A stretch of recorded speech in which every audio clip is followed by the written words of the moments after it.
Naisipan kong sumali sa giveaway cake kasi nga kahit ako di ko naranasan magka-cake. Nag-18 ako ng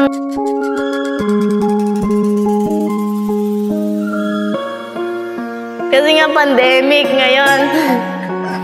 Sila aling ko para medyo mapasaya ko ng mga konti ngayong Pasko.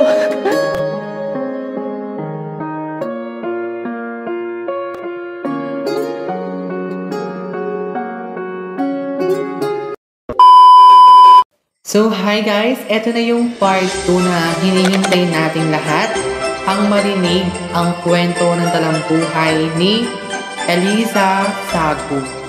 Siya po yung napili natin sa lahat ng mga nag-send ng story nila na meron po nag-send na 50 na tao sa aking Facebook page. And siya po yung napili namin kasi deserve niya. And although deserve din naman lahat, pero ito po talaga yung nagpaluha at nagpanting sa aming puso. Kaya kung handa na kayong marinig yung kanyang story o yung kwento ng kanyang buhay, ayan, huwag niyo po skip tong vlog na to dahil baka pati kayo ma-feel niyo yung kwento ng buhay na meron siya.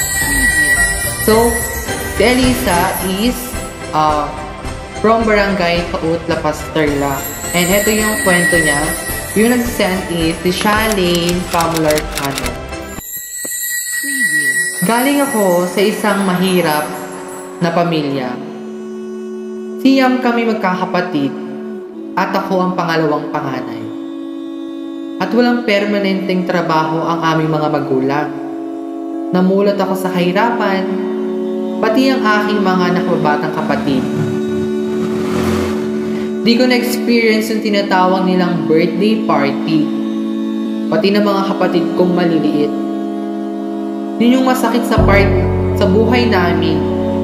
Na pati na mga kapatid ko di man lang nila na-experience magkaroon ng cake kapag birthday. Pero sa akin okay lang. Sa part nila syempre merong inggit. Sa isipan nila lalo na kapag merong nagbi-birthday at meron silang cake. Tapos nakikita nila sa birthday party. Dahil doon, at dahil sa hirap kasi ng buhay na meron kami, masunahin pa ng mga magulang ko na ibibili muna ng bigas at ulam ang kanilang pera para merong laman ng aming mga sikmura bago namin ipaghanda sa aming kaarawan. At ayun naman ang nakikita kong dapat unahin kesa sa pambili ng cake para sa aming birthday. Mas lalo akong nalulungkot pag darating na ang aming kaarawan at ng mga nakababata akong kapatid. Dahil sa marami na kaming magkakapatid, di kayang ibigay ng mga magulang ko ang pinapangarap naming maliliit kong kapatid na cake. Pangarap ng kahit sinong bata. Kahit yun lang, masayang masaya na sila. Alam ko sa isip ko yun. Kaso di pwede.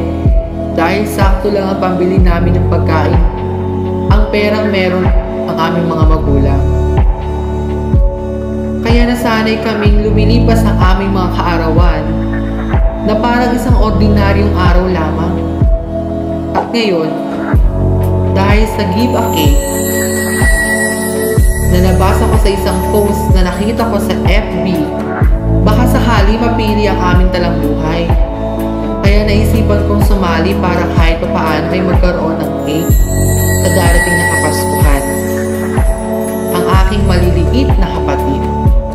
Kahit di na sa akin, para sa kanila, masaya ako nang makita silang masaya habang hawak ang cake na dati sa panaginip lang at tingin sa ibang batang may kaarawan.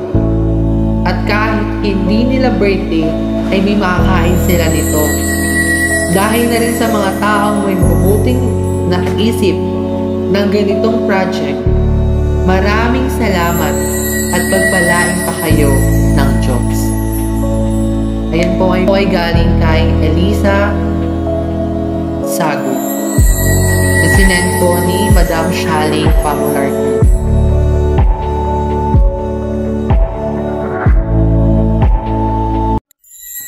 Hi guys! So today, ito na yung party pinakahinihintay ko at pinakahinihintay niyong lahat. So ngayon, ibibigay ko na yung cake sa isang bata na never pa yung experience o naranasan na bigyan ng cake at marigaluhan sa kada birthday niya, mga ganun-ganon. So ayan, let's go guys, tingnan natin kung mag-reaction niya. And una natin gagawin is pupuntahan natin yung nag-send ng story niya para ituro yung bahay niya. So let's go! So kung makita niyo, andyan na yung nagbigay ng story niya.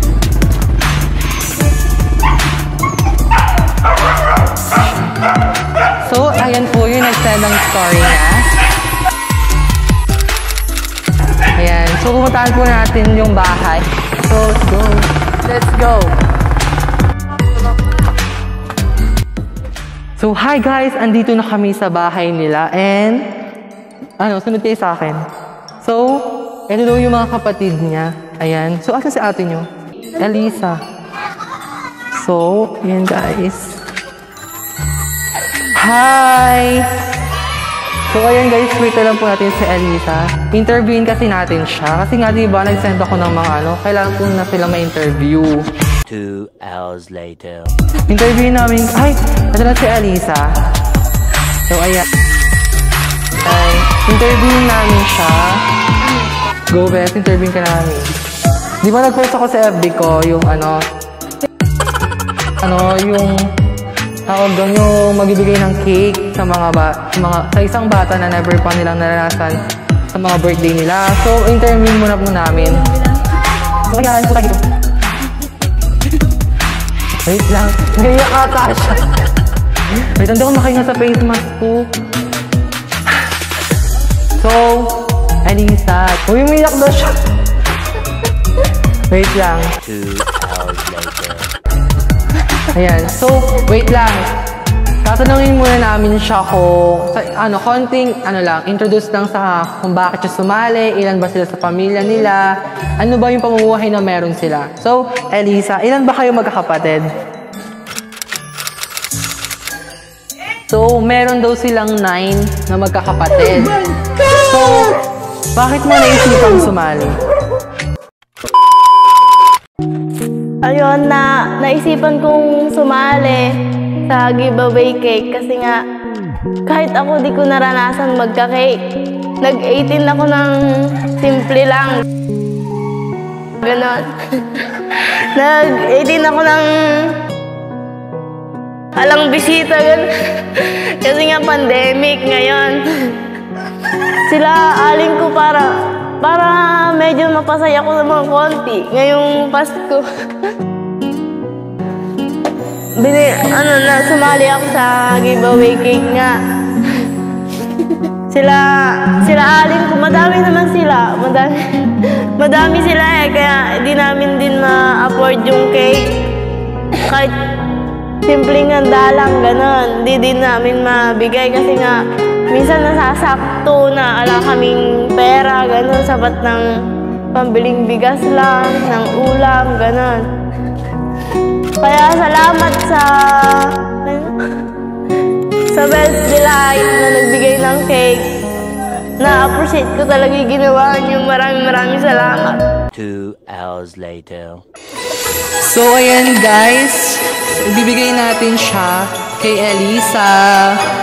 So, ayan yung simpleng namin, regalo. Ayan, sana matuwa ka. So, ayan. From Wells Delight. Then, yung nakalagay is, advance happy birthday and Merry Christmas. So, thank you tayo sa Wells Delight kasi, ayan, nabigyan tayo ng opportunity na makapagpasaya ng tao. So, ayan guys, siya po yung nabigyan natin, si Elisa from Barangay Kaut. Ayan po. And I hope na marami pa po tayong matulungan and dumami pa yung subscriber ko para madami pa tayong matulungan. So yun guys, bye! See you on my next vlog! Maraming salamat dun kay Manikang Day na nagbigay ng cake at naisipan niya mag-giveaway ng cake. Thank you, Well July, at saka kay Manikang Bay.